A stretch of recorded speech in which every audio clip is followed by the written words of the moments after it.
Hello and welcome to another upload. It's that time again. The Premier League is starting very soon and I thought why not do a Premier League predictions table. As you can see, I've got my table right over here and let's get going to predicting the table. If you're new to this channel, please hit that subscribe button and let me know your thoughts. Who's going to win the title? Who's going to get relegated and whatnot? You know what? Let's break this down now.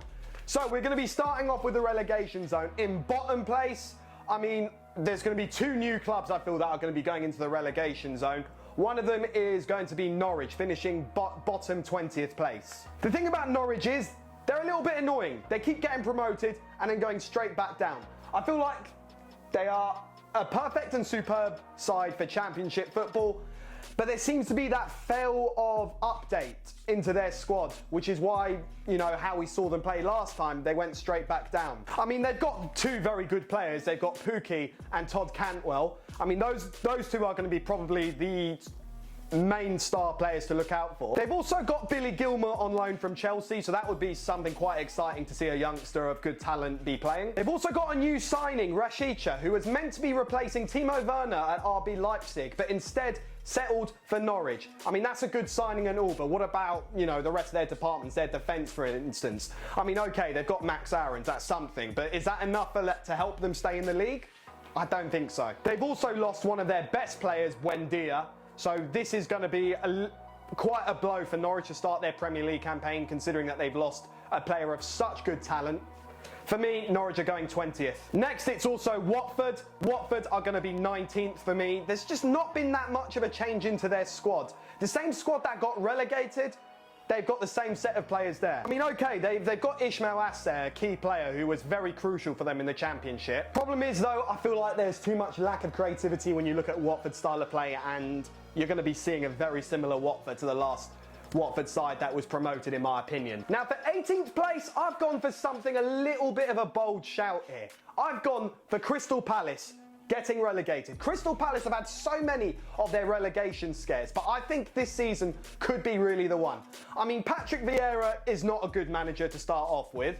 Patrick Vieira got sacked in his last club after 5 consecutive losses, including getting knocked out of the Europa League group stage. Also got to take into account that Crystal Palace are releasing so many players, not just any players, first team players. They've lost Andros Townsend, they've lost Connor Wickham, they've lost Wayne Hennessy, they've lost their left back, Patrick Van Aanholt.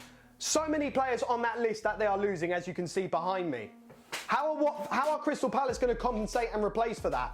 Well, I'm not too impressed with their current signings so far. For me, I think this could be the season Crystal Palace could actually go down.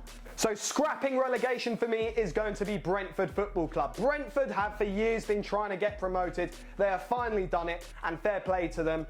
Brentford for me play this dangerous attacking football, especially when they've got the likes of Sergi Canos and Ivan Toney, Championship top goal scorer. The thing is, Brentford might be losing a lot of games this season as they're newbies to the Premier League, but the one thing that you cannot underestimate them is their attack.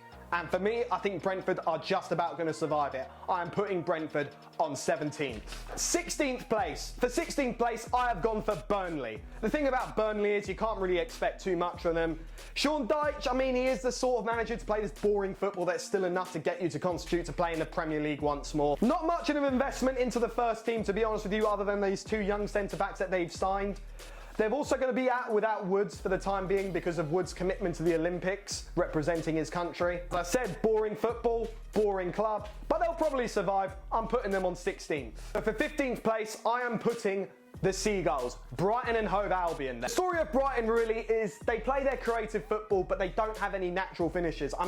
Danny Welbeck, not a great finisher as a striker. Certainly not Neil Maupay as well, although he does perform on his day, but there is a difference between players who pick their moments and players who are consistent. For me, Neil Maupay is nowhere near consistent. Brighton do have a bit of bragging to do. To be fair, they managed to pull off 50 million for Ben White from Arsenal. How they did that, I have got no clue. They've signed a talented winger called Samiento, who Man City and Bayern Munich both wanted, but Brighton managed to pull that. 19 years old, if I'm not mistaken. I think maybe there could be some exciting prospect from Brighton there. For me, they actually need strikers, and otherwise, if they had a natural striker with the creative football that they play, they'd be finishing much higher up in the table. But at the moment, don't know why they're not investing in a striker. Not sure what Brighton or Graham Potter are playing at, but they'll live another day of the season of the Premier League. For me, they are finishing 15th. In 14th place, I decided to go for the Magpies, that's Newcastle. From relegation to then finishing comfortably in the Premier League. I mean, I don't know what Steve Bruce did, but fair play to him. There's also, a lot of credit to St. Maximin and Joe Willock as well. These are the two players that were crucial for Newcastle last season. If Newcastle can get hold of Joe Willock on a permanent or another loan, then maybe they might even finish higher up. But for now, I feel like the best position to put Newcastle in is 14th. Kind of feel like maybe, maybe Southampton might have a shot at 13th. I mean, their manager is quite pragmatic, I'll give him that. I feel a bit sorry for the bloke, to be fair. He's been through a lot managing this club. I mean, seeing his club lose twice, 9-0, one against Leicester and one recently of last season against Man United. I mean, they've got a few established Premier League players returning to them again, Theo Walcott for instance. However, they have lost Danny Ings. That's going to be quite a bit of a blow for their attack because Danny Ings was the forefront of it. This is what predicting the Premier League table is about. Sometimes you've got to make those bold shouts. Next, I am going for 12th place, and that is Wolverhampton Wanderers. Wolves have just lost to Nuno, who has now gone to Tottenham. I mean, don't get me wrong, I think Wolves have got some very talented forwards. They've got Raul Jimenez, who will be returning from injury, Neto, who will be returning from injury, but not just yet, obviously. I mean, there's probably still another couple of months for him left. I think the attack-wise, they are quite spoiled for choices. Defensively, I don't think they've got it. I am putting them 12th place. 11th place, I am going for a Merseyside club. That is Everton. Now, Everton did play exciting football, but disappointing finish for them overall. With the loss of Carlo Ancelotti and now Rafael Benitez coming in, you can tell the difference of signings that they've gone for in comparison to what Ancelotti went for. They've signed Andros Townsend, Andre Gray and Begovic. I mean, I wouldn't really expect too much from these signings. Not the most exciting of transfers overall. I'm putting Everton in 11th. Now we are ready for the top 10 of the table. And in 10th place, another bold shout from me. I'm going for recently promoted side from last season, Leeds. Leeds have had an impressive start to their campaign in the Premier League as of last season. I mean, Leeds had an impressive stat against top 6 sides as well. I mean, to be fair, Bielsa has completely nailed it. Okay, he has lost Alioski. That is a bit of a blow. Signed Junior Firpo from Barcelona and Lewis Bate from Chelsea. Plus, with Llorente now returning from injury as of last season, he's been stepping up a lot. I think Leeds are going to be performing a lot more upsets as long as Patrick Bamford is in the goal-scoring end of it, if he gets the service that is. For me, Leeds United, I think are going to be playing some good football this season. They're going to be beating some top 6 sides as well. I'm putting Leeds at 10th. 9th place, controversial shout. Some people will disagree with me, but for me, I think there's only one club that deserves that 9th spot role with still no European football, and that is Arsenal Football Club. As I said, no European competitions for them. They finished 8th in the league. I mean, okay, you might have less games to play, but you really got to look at that squad if I've got to be honest. Firstly, they've signed 50 million for a centre-back/full-back Ben White, who, okay, you can't judge him too much on that pre-season game the other day against Tottenham, but he really wasn't that impressive. I'm not saying that Ben White is a bad player, but I am saying that 50 million is a complete rip-off. They've also signed Lokonga for 50 million, who is a central midfielder, and they also signed Nuno Tavares from Benfica, a fullback. But does that fix their defensive flaws and issues? If I go back to the recent pre-season friendly, there was a poor display from Arsenal, absolutely poor display. The story of their football was that so many of their shots were from outside the box and they couldn't get even further than that. I honestly think Arsenal will go through another relegation battle again, just like they did last season when they were 15th or 16th. Can't remember when, but oh boy do I remember these memes. 8th place, I'm going for West Ham. Unbelievable season previously, don't get me wrong, but can they carry on the momentum? I mean, they've still got their key player Souček, who is fantastic and crucial in the middle, but they've also lost Jesse Lingard, which could be a massive blow to them. That's if they don't re-sign him. I think they will be playing some decent football on the forefront of things, but when you actually look at the real forefront, which is the attack, they will be relying too much on Antonio, and I don't think Antonio can provide what is expected in terms of goals. 7th, I have decided to go for Aston Villa. Okay, so they've lost Jack Grealish, who's gone to Man City for 100 million, but look at the signings that they've pulled off. Leon Bailey, Buendia, return of Ashley Young on a free. They've even got Danny Ings up front now, who could either be perfect rotation and squad depth, or even play alongside Ollie Watkins. I think when you've got Ollie Watkins and Danny Ings up front, and then when you've also got Buendia supplying that creativity, you are in for a real treat, Villa fans. I think that Villa could be finishing for European Conference League. 6th place, I'm going for my team, Tottenham Hotspur. Now, don't get me wrong, last season, abysmal, shocking season. I mean, 2 managers in 1 season as well. There's a lot of doubts of whether we can keep Harry Kane or not. At the moment, it looks all set. He's going to be staying put. But you never know. Things do change in the next coming days. You just never know. That's the beauty of transfers. That's the beauty of football for you.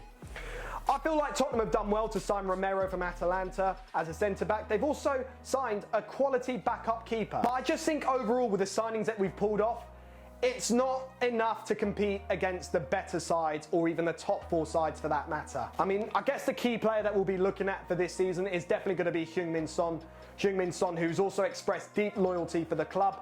We don't even know if Harry Kane's head is going to be in it come first game or second game of the season, whenever he actually starts. That's if he is staying with us. My only concern is that there's extra fixtures with the European Conference League. But having said that though, this is another invitation to allow your youth players to play that game. That is down to Tottenham's new manager, Nuno Espirito Santo, on what he will do for those games. With Tottenham's new manager in place, new signings, and maybe even signing a striker from Inter Milan, who knows what will happen. 5th place, not getting Champions League once again, I'm going for Leicester City. Don't get me wrong, I think Leicester City are a fantastic side with a fantastic manager and a fantastic starting 11. I mean, they had a brilliant previous season. Okay, they bottled top 4, but they went on to win the FA Cup and very recently the Community Shield, beating the champions. With also signing Ryan Bertrand as a free from Southampton, they have got defensive squad depth, especially for the fullback role. They've also signed Samare from Lille. They've also signed Daka for 23 million to play as a forward. So if Jamie Vardy's legs decide to go, they've got a replacement there. But that's the thing as well. If Jamie Vardy can keep his momentum and still play impressive football at his ripe old age, then I think that's going to be Leicester's standout player, to be honest with you. It's also down to if they can keep hold of James Maddison and if he can keep his consistency up in supplying the creativity. But for me personally, when we talk about consistency, Leicester overall just don't have that consistent flow. There's always these run of games that they keep losing and cost themselves a top 4 finish.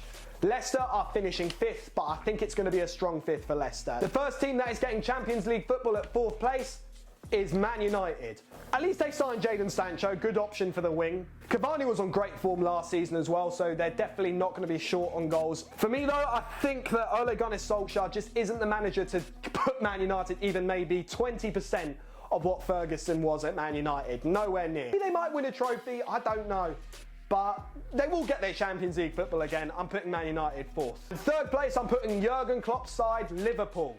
I think for me, Liverpool, they've still got the quality. They've still got Mane and Salah, who I think will perform really well this season. Firmino, I'm not sure.